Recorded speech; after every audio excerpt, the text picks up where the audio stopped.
가난한 사람들이 어떻게 일할까요? 정말 근면함이 부족하고 어려움을 감내하지 않고 잘 발전하지 않을까요? 이러한 생각은 완전히 잘못되었습니다. 평등하지 않죠. 사실은 그 반대입니다. 가난한 사람들은 과도하게 노력하고 있습니다. 그러한 스트레스로 그들의 의지를 꺾고 인내력을 고갈시킵니다. 만약 여러분들도 지금 너무 지치고 무기력하고 이제는 진정으로 자기 자신을 위해 살고 싶다면 이런 분야에서 무리하게 노력하는 것은 결코 피해야 합니다. 여러분은 엄청난 노력이 결국은 자신을 번아웃으로 이끌고 실패의 원인으로 이끄는 원동력이 될 수 있다는 사실에 동의하시나요? 현대 스마트 사회에서는 지혜롭게 사는 것이 부로 이끄는 지름길입니다. 오늘 저는 여러분들에게 부유한 사람들이 시간을 지불하고 노동하는 것과 같은 전통적인 방식의 노력을 하는 것이 아니라 성공으로 이끄는 비결 3가지를 알려드리려고 합니다. 만약 당신이 부자가 되고 싶다면 영상을 끝까지 지켜봐 주시고 나는 할 수 있다라고 댓글을 남겨주세요. 제가 당신의 댓글을 확인하고 부가 2배 더 빨리 찾아오도록 응원하겠습니다. 진짜 어떻게 일해야 할까요? 재미있는 이야기로 오늘도 시작해 보겠습니다.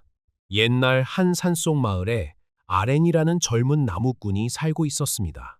그는 누구보다 부지런했고 산더미 같은 나무를 베며 마을에서 인정받는 최고의 나무꾼이 되고 싶어 했습니다.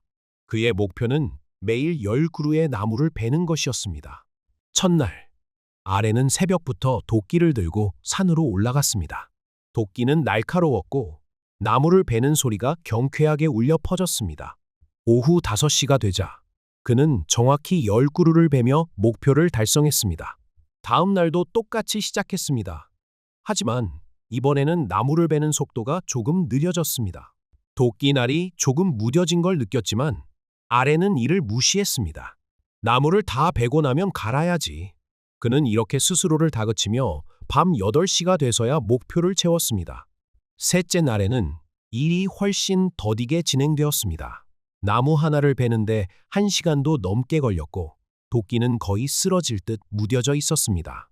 아렌은 땀범벅이 되면서도 포기하지 않았습니다. 자정이 넘어서도 나무를 베던 그의 모습은 지쳐 보였습니다. 그때 산길을 지나던 한 현자타오가 그의 모습을 보고 멈춰 섰습니다. 젊은이, 왜 이렇게 늦은 시간까지 나무를 베고 있소? 아렌은 억울한 듯 외쳤습니다. 매일 10그루를 베기로 했는데 아직 목표를 못 채웠습니다. 타오는 그의 도끼를 유심히 살피더니 웃으며 말했습니다. 그렇다면 왜 도끼를 갈지 않고 계속 나무를 베고 있습니까? 아렌은 답답한 듯 고개를 저었습니다. 나무를 다 베지 못했는데 도끼를 갈 시간이 어디 있겠습니까? 타오는 고개를 끄덕이며 한 가지 이야기를 들려주었습니다. 이 산속에는 전설의 도끼가 있다고 하지. 그것을 사용하는 사람은 아무리 무딘 날이라도 날카롭게 쓸 수 있지. 하지만 그 도끼는 단 한 가지 조건이 있다. 네. 아렌은 눈을 반짝이며 물었습니다. 어떤 조건이죠? 타오는 웃으며 대답했습니다. 사용자가 반드시 자신을 돌보고 충분히 쉬어야 한다는 조건이지.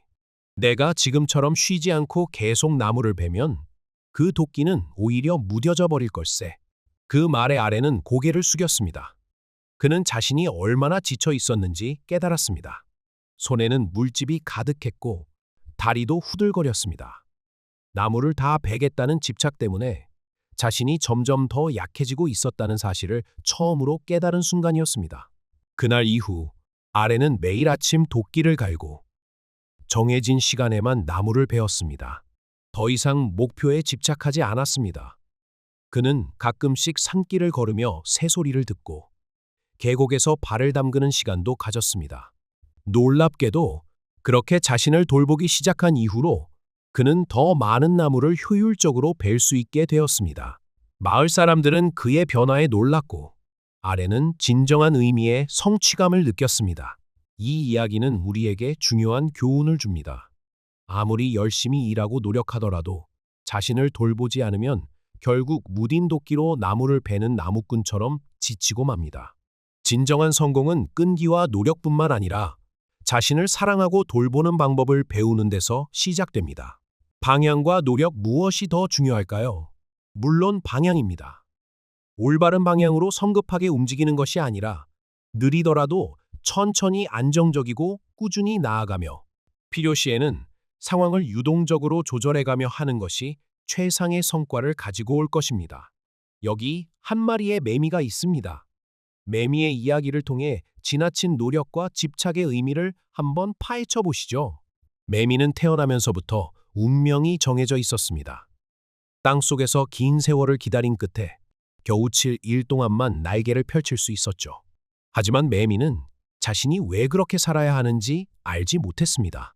매미가 세상에 나온 첫날, 나이가 많은 노매미가 다가왔습니다. 시간이 없습니다. 이것이 당신이 해야 할 일입니다. 노매미가 건넨 리스트에는 이렇게 적혀 있었습니다. 첫째, 나무 꼭대기에 올라가 크게 울기. 둘째, 짝을 찾아 노래하기. 셋째, 해질녘 숲에서 춤추기. 넷째, 인간들에게 존재를 알리기. 매미는 리스트를 보고 깊이 생각할 겨를도 없이 고개를 끄덕였습니다. 이것이 제가 태어난 이유라면 당연히 해야겠지요. 그리고 그는 즉시 리스트를 하나씩 실행하기 시작했습니다. 매미는 나무 꼭대기로 올라가 힘껏 울기 시작했습니다. 그러나 주위를 보니 다른 매미들도 저마다의 소리로 나무를 울리고 있었습니다. 더 크게 울어야만 제 소리가 들릴 거예요. 짝을 찾기 위해 애썼지만 이미 더 매력적인 울음소리를 내는 다른 매미들에게 눈길이 쏠리고 있었습니다. 저는 왜 아무도 제게 관심을 주지 않는 걸까요? 매미는 점점 초조해졌습니다.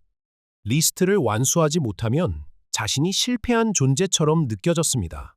5번째 날이 되었을 때 매미는 나뭇잎 위에 앉아 한참 동안 하늘을 바라보았습니다.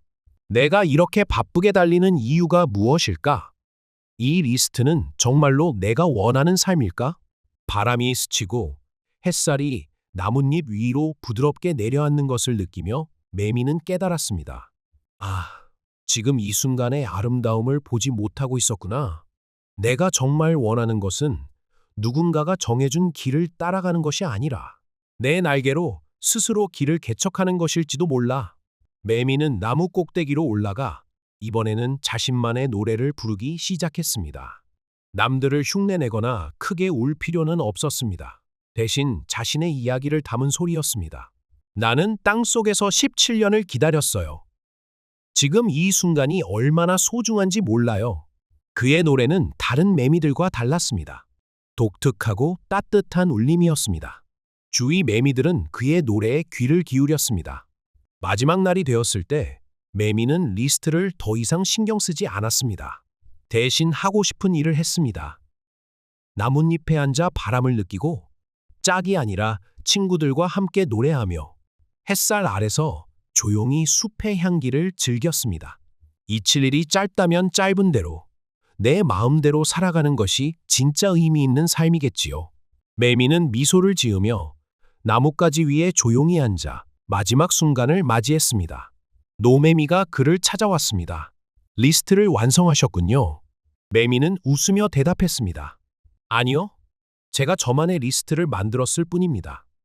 그리고 그것이 제가 원하는 인생이었습니다. 노매미는 조용히 고개를 끄덕이고 떠났습니다. 매미는 깨달았습니다. 진정한 삶의 의미는 남이 만들어준 길을 따라가는 것이 아니라 스스로 길을 만들고 자신만의 발자취를 남기는 데 있다는 것을요. 7일이라는 짧은 시간이었지만 매미는 누구보다 충만한 삶을 살았습니다.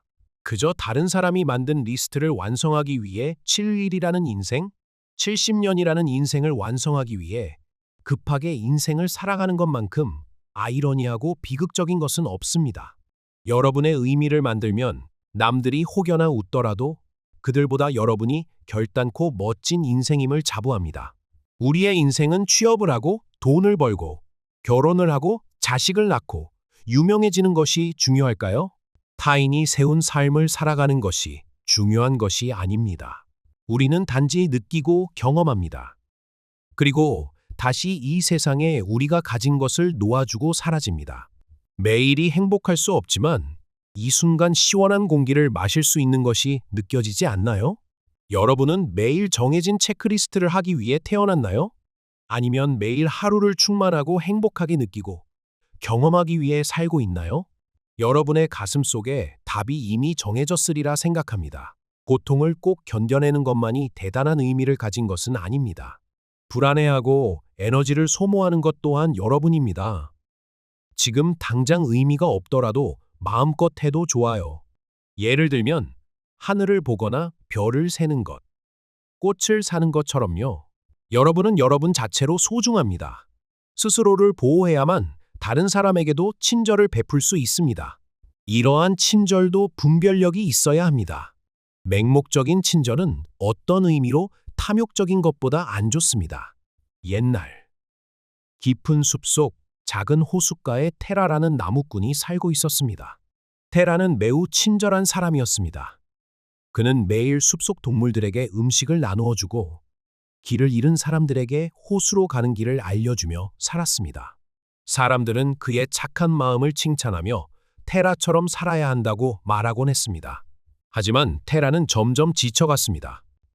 사람들은 그의 친절에 고마워하기보다 점점 더 큰 요구를 하기 시작했습니다. 테라, 우리 집 지붕이 세니 고쳐주게. 테라, 당신이 베어온 나무를 좀 나눠주게. 심지어 숲속의 몇몇 동물들조차 그가 주는 음식을 당연하게 여기며 점점 더 많은 것을 요구했습니다. 그는 호수에 앉아 한숨을 쉬며 자신에게 묻곤 했습니다. 착하게 사는 것이 이렇게 힘든 일이었나? 그러던 어느 날, 테라는 호수 위에 작은 배 한 척이 떠 있는 것을 발견했습니다. 배에는 커다란 구멍이 뚫려 있어 물이 계속 새어 들어오고 있었습니다. 테라는 걱정스러운 마음에 배 주인에게 외쳤습니다. 저기요, 배에 구멍이 났어요. 얼른 고치지 않으면 가라앉을 겁니다. 하지만 배 주인은 태평하게 웃으며 말했습니다.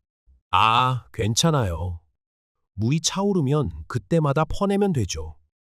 게다가 사람들이 제 배를 보면 물을 퍼내주는 걸 도와주더라고요.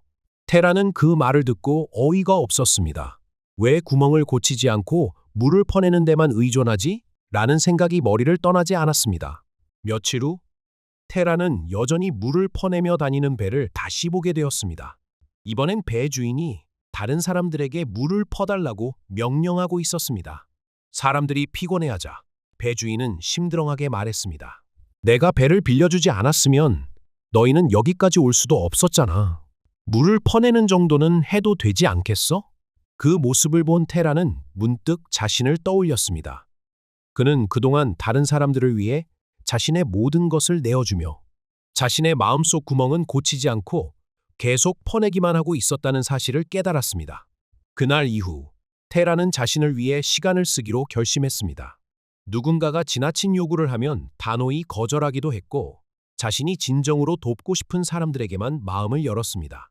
그리고 무엇보다 자신의 호숫가 집을 정비하고 매일 잠시라도 호수의 잔잔한 물결을 바라보며 마음의 평화를 되찾는 시간을 가졌습니다. 마을 사람들은 처음엔 그의 변화에 놀라워했습니다. 테라가 변했어.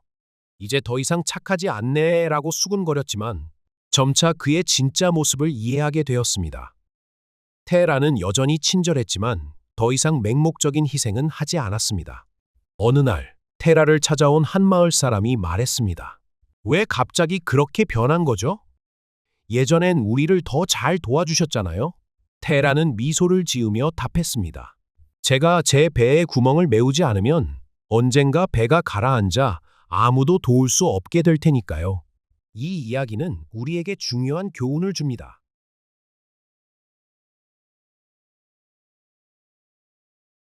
자신을 보호하고 돌보는 일은 이기적인 것이 아니라 다른 사람을 더 잘 돕기 위한 준비 과정입니다.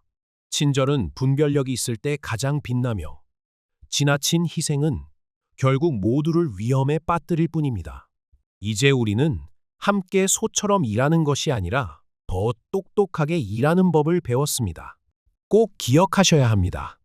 노력보단 방향성이 중요한 것을요.